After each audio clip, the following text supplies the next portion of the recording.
It's been quite a while since I posted anything on this Wishbone frame project, and I think that that's mostly because where I've ended up and where I sit right now, this thing has just been a source of almost never-ending frustration at the process that I used and the way it got welded together, etc. But regardless of what's happened in the past, here we are today.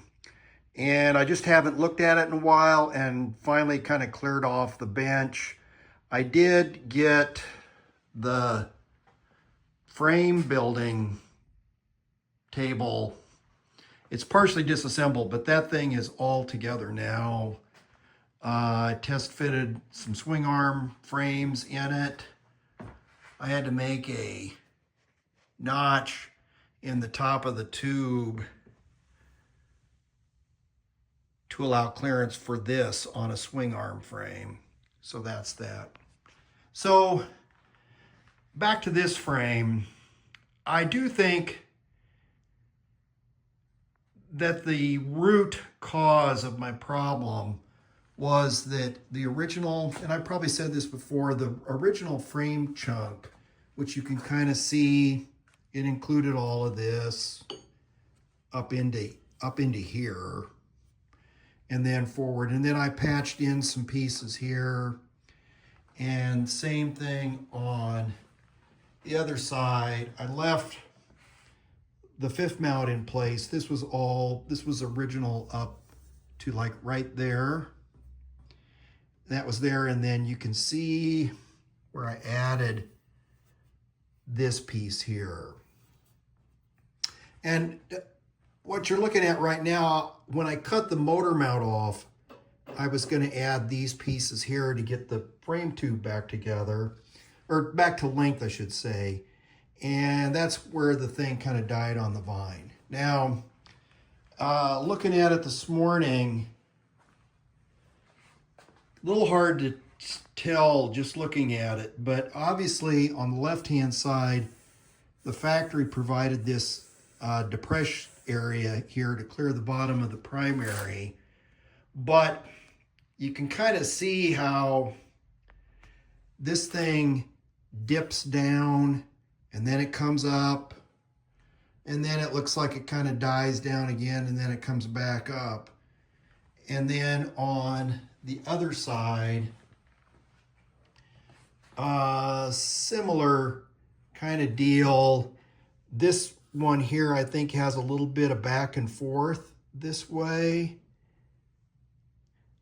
Not completely. You can see how it's kind of going up here and then it's going that way, going up and then going that way.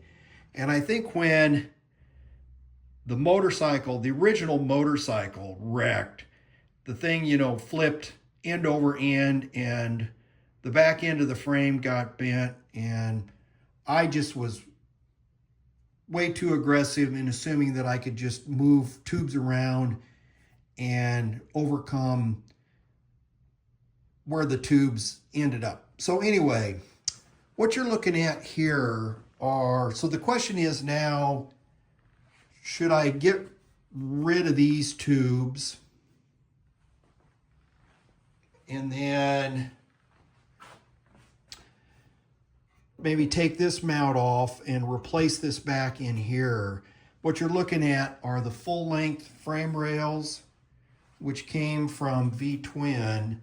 I bought those pretty early on when I wasn't sure what I was going to do about the frame rails, or if I could save them. Now, these are like okay, but as you can see, the dip in the back is not the same as the factory frame. That's actually a pretty pronounced dip there to control the frame. Whoops. And then the other option, I really don't want to use those. I think I'm going to try to use those in another full frame build when I get this thing behind me. I could make new frame rails. These are, I have these things left over. Keep it from rolling off the bench. So I could make those, and then I would have enough length to replace, a section from here to here. I would have to come up with something here because I think this thing is bent in any case. And then the same on the other side, replace, just get rid of this tube from here, let's say maybe even back to here when this thing is removed, and then have a new, and then if I put those tubes in, I think I would be able to see which way they're pointing. And I intellectually, those frame rails are supposed to be straight and parallel till they get up to the front motor mount, but they're not now.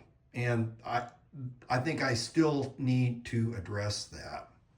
So I think one thing I did do, because, again, we think that the back is maybe bent with respect to the alignment on the motor.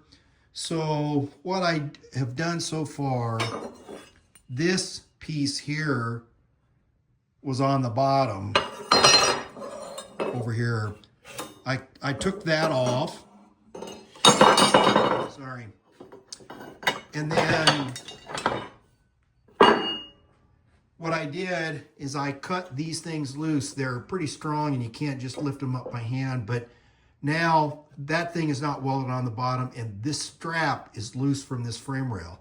And that's true on both sides.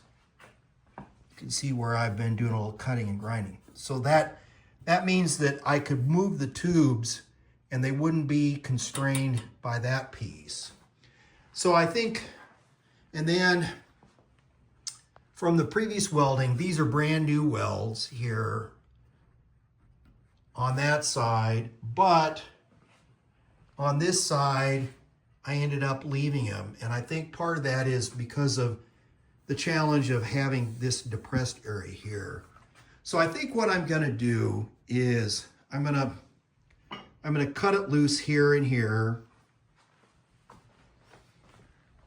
I'm gonna take this thing off, but obviously save it, and then cut it loose again from here, and then replace the frame tubes. I think that's what's going to have to happen. So, and then when basically the front section of the frame is going to be off and gone because of the way the frame table is built, I can put my big motor plate here. That thing gets locked to the tube.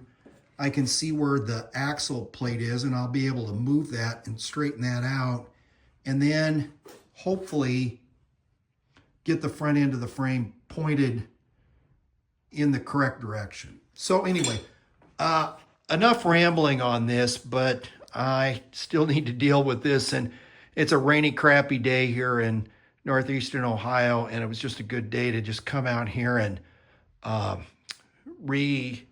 get reacquainted with my frustration on this project. So any comments, questions, like, share, subscribe, all the usual hocus pocus. Thanks.